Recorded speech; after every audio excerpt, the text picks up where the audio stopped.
सर्वप्रथम यहाँ उपस्थित माननीय अध्यक्ष जी तथा सभी महानुभावों को हमारा सादर प्रणाम। मैं भावना यादव इंटरमीडिएट कॉलेज मोदीनगर मुगलसराय चंदौली से क्लास 9th की छात्रा हूँ। आज मैं आप सभी के सम्मुख पूर्व प्रधानमंत्री श्री लाल बहादुर शास्त्री जी के जीवन से संबंधित अपने कुछ विचार प्रस्तुत करने जा रही हूँ।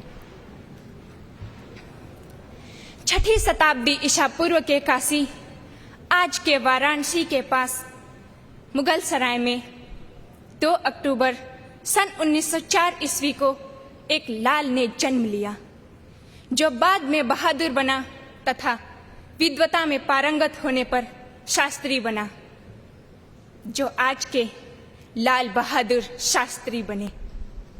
हम रहे या ना रहें, किंतु ये झंडा रहना चाहिए और देश रहना चाहिए। हम आप रहें या ना रहें, किंतु भारत का सिर ऊंचा रहना चाहिए।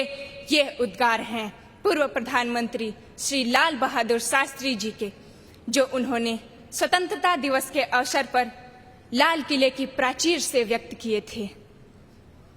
अति साधारण परिवार से होते हुए भी पढ़ाई के प्रति उनका बहुत लगाव था। एक अलग ही जिज्ञासा थी उनकी पढ़ने की, प्रबल इच्छा शक्ति, अदम्य साहस कूट कूट कर भरा पड़ा था उनमें। उनकी इसी प्रबल इच्छा शक्ति के कारण ही बड़े से बड़े कठिनाइयों के समंदर भी उनके आगे नतमस्तक होते थे। इसलिए ही तो कहते हैं, गर समंदर में बाढ़ आ जाए तो उसे भी वो तैर कर पार कर दे। गर समंदर में बाढ़ आ जाए तो उसे भी वो तैर कर पार कर दे। था कोई लक्ष्य नहीं ऐसा जो उसकी तय हार कर दे।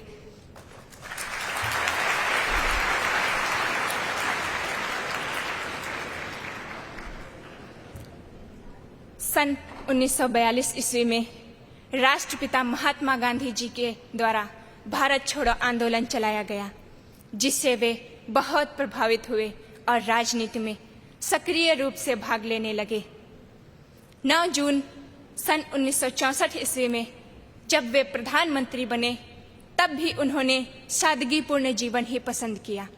उनके एक मित्र ने एक बार उनसे कहा, अरे अब तो आप प्रधानमंत्री बन गए हैं, तो क्यों पुराना धुराना धोती पहन रहे हैं, नया नया पहनिए। फिर भी उन्होंने अपने मित्र की बात पर ध्यान न देते हुए वही सादगीपूर्ण जीवन जिया जैसे वे जीते चले आए थे। अतः हमें उनसे सादा जीवन, उच्च विचार की शिक्षा लेनी चाहिए। प्रधानमंत्री बनने के कुछ ही समय बाद पाकिस्तान ने भारत पर आक्रमण कर दिया। देश उन दिनों अत्यधिक कठिनाइयों से गुजर रहा था। खाद्यान्न की भी बहुत कमी थी। ऐसे समय में श्री लाल बहादुर शास्त्री जी ने देशवासियों के स्वाभिमान को जगाते हुए एक नारा दिया था, जय जवान जय किसान।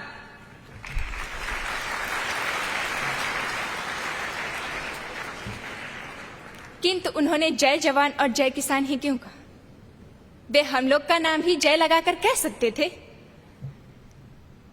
सीमा पर दिन रात अपनी मातृभूमि की सुरक्षा तथा उसके लोगों की सुरक्षा में डटे सिपाहियों की बलिदान के सम्मान में उन्होंने जय जवान का नारा दिया था, ताकि ये नारा हमारी जिह्वा पर आते ही शहीद हुए जवानों का हमें स्मरण हो आए और हम उन्हें कभी भुला न पाएं, उनके बलिदानों को याद रखें।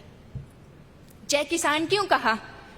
वो किसान जो दिन रात अपने खेतों में परिश्रम करके हमारे पेट तक रोटी पहुंचाता है, उस किसान के आत्मसम्मान की रक्षा के लिए उन्होंने जय किसान का नारा दिया था, ताकि संकट की परिस्थिति में वो किसान भी अपने आप को अकेला न महसूस करे और संकट के समय में देश के साथ खड़ा रहे।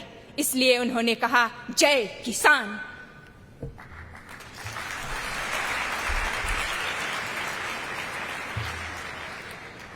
वर्तमान सरकार ने इसी क्रम में देश की प्रगतिशीलता को दर्शाते हुए जय विज्ञान तथा जय अनुसंधान को जोड़कर इसे पूर्ण कर दिया है, जिसका जीता जागता उदाहरण है कि चंद्रयान 3 दक्षिणी ध्रुव पर जा पहुंचा। भारत पाकिस्तान के युद्ध में श्री लाल बहादुर शास्त्री जी के कुशल नेतृत्व तथा दृढ़ इच्छा शक्ति के कारण भारत विजयी रहा और इस विजय ने पूरे विश्व भर में भारत का मस्तक ऊंचा कर दिया था। इस विजय के फलस्वरूप भारत और पाकिस्तान ने मिलकर ताशकंद में शांति का समझौता करने का फैसला लिया। अंततः समझौता हुआ। आखिरकार उसी दिन 11 जनवरी सन 1964 ईस्वी को भारत का ये महान सपूत सदा सदा के लिए सूर्यलोक सिधार गया। उनके सारे संसार में शोक की लहर दौड़ गई। पूरा भारत शोकमग्न हो गया। भारत ने अपने इस महान लोकप्रिय नेता को सदा सदा के लिए खो दिया था।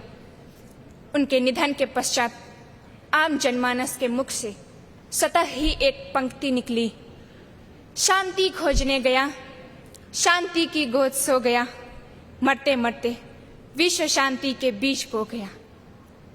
ताशकंद में मृत्यु हुई, राष्ट्र उदास हो गया, धरा देखती रही, पुत्र इतिहास हो गया।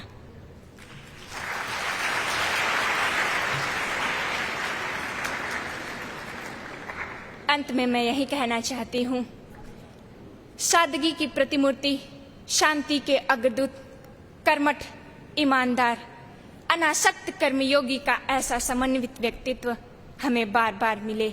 इन्हीं आकांक्षाओं के साथ मैं अपनी वाणी को विराम देना चाहती हूँ। जय हिंद, जय भारत।